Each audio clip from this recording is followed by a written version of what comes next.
Well, that brings me to my next question. Why is it that nations like ours call on Israel to immediately end the war rather than calling on the terrorists to immediately surrender and release the 50 remaining hostages, which, of course, would end the war?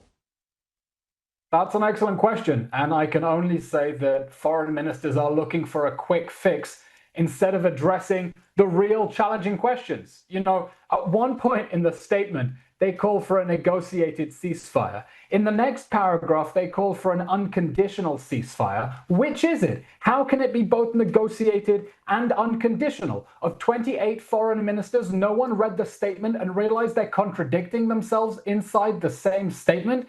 Israel is facing impossible dilemmas, and Australia understood this at the beginning of the war. After the October 7th massacre, Australia called for a ceasefire and said it can only be sustainable if Hamas relinquishes power.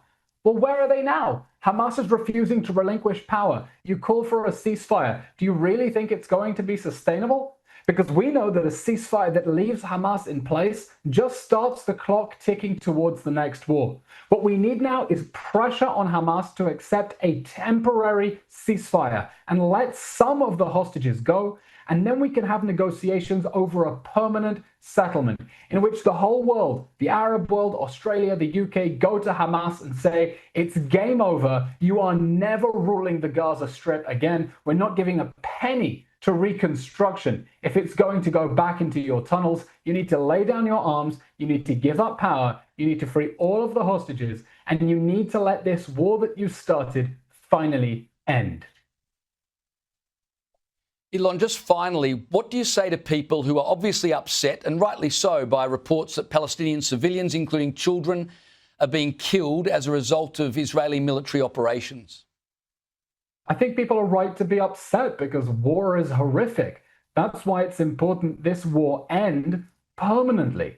And it can only end permanently if Hamas is removed from power, or the next war will be a matter of time. Hamas must be defeated in this war because Hamas can never be left free to launch another war again. It can never be left free to launch another war where it's fighting from inside schools and homes and hospitals and hijacking and taxing aid and making life a misery because it views human lives as expendable, as martyrs, while Israel is trying to avoid harm to civilians. So if you want this war to end, you need to lay the blame squarely at the feet of the terrorist organization that started this war, that's fighting it from behind women and children, and that refuses to end this war. Pressure it to take the ceasefire.